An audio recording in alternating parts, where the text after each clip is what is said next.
Nabi Ibrahim mempunyai dua istri. Istri pertama bernama Sarah dan istri kedua bernama Hajar. Sarah melahirkan seorang anak laki-laki yang dinamakan Ishak, dan Hajar melahirkan anak laki-laki juga yang bernama Ismail. Sarah merasa kurang senang hidup bersama Hajar. Berkali-kali ia meminta kepada suaminya agar Hajar dan anaknya dipindahkan ke tempat lain. Akan tetapi, Nabi Ibrahim tidak segera menurutinya. Barulah setelah menerima perintah dari Allah, Nabi Ibrahim mengajak Hajar dan Ismail pindah ke Mekah. Ismail yang masih menyusu pada waktu itu terpaksa harus mengikuti kedua orang tuanya menempuh perjalanan yang begitu jauh dan melelahkan. Hajar dan Ismail ditempatkan di daerah padang pasir yang tandus, sunyi, dan terik matahari yang menyengat kulit. Tak ada seorang pun di sana kecuali mereka berdua. Setelah beberapa tahun Nabi Ibrahim alaihissalam meninggalkan anak dan istrinya itu, ia pun merasa rindu. Beberapa kali ia mengirim utusan untuk melihat keadaan anak dan istrinya itu. Dan ketika utusannya mengatakan bahwa anak dan istrinya dalam keadaan yang baik-baik saja, Nabi Ibrahim pun merasa lega. Ternyata kehidupan istri dan anaknya itu diberi serba kecukupan oleh Allah Subhanahu wa Ta'ala. Hajar dan Ismail dianggap sebagai pemilik dan pemimpin di Mekah, karena mereka berdualah yang pertama kali menetap dan bertempat tinggal di sana. Demikianlah Nabi Ibrahim tidak dapat menahan kerinduannya.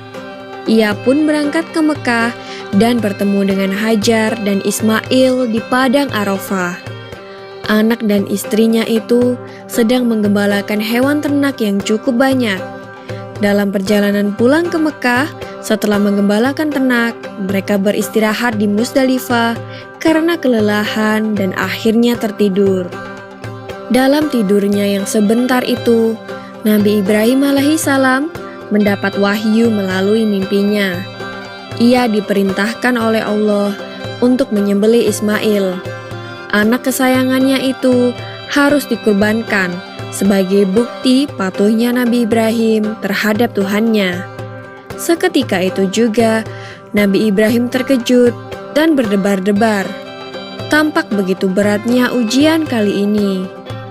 Ia pun akhirnya menguatkan hati demi rasa cintanya yang lebih besar kepada Allah Subhanahu wa Ta'ala. Ia juga pada akhirnya memberitahukan mimpi itu kepada Ismail. "Wahai anakku Ismail, dalam mimpi aku diperintahkan oleh Allah untuk menyerahkanmu sebagai kurban, dan aku harus menyembelihmu. Bagaimana pendapatmu, wahai anakku?" Kata Nabi Ibrahim. Ismail pun menjawab, "Wahai ayah, sekiranya itu perintah Allah, maka laksanakanlah apa yang telah diperintahkannya kepadamu. Aku akan tetap sabar dan ikhlas menerima cobaan ini."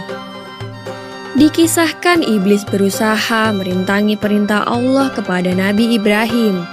Berkali-kali iblis membujuk Nabi Ibrahim agar tidak melaksanakan perintah itu.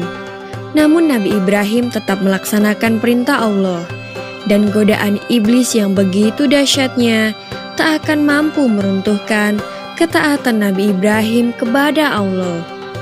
Nabi Ibrahim membawa Ismail ke atas bukit. Di sana, Ismail mengenakan kain penutup mata, dan pedang tajam pun sudah dipersiapkan. Ketika pedang itu sudah berada di leher Ismail, tiba-tiba tubuh Ismail pun diganti dengan seekor kambing yang gemuk oleh malaikat Jibril. Dengan demikian, selamatlah Ismail dari penyembelihan. Allah Subhanahu wa Ta'ala berfirman kepada Nabi Ibrahim, "Hai Ibrahim, kau sudah melaksanakan perintahku dengan ikhlas. Sebagai gantinya, aku berikan binatang ternak untuk disembelih. Ini adalah cobaan besar bagimu." Peristiwa itu terjadi pada tanggal 10 Dzulhijjah di Mina, dan sampai sekarang dirayakan seluruh umat muslim sebagai hari raya Idul Adha. Dan umat Islam yang melaksanakan ibadah haji juga dapat melakukan kurban di Mina sebagai penghormatan atas Nabi Ibrahim alaihissalam. Demikian kisah Nabi Ibrahim alaihissalam. Semoga kisah ini dapat mempertebal iman kita kepada Allah Subhanahu wa Ta'ala. Amin ya Robbal 'Alamin.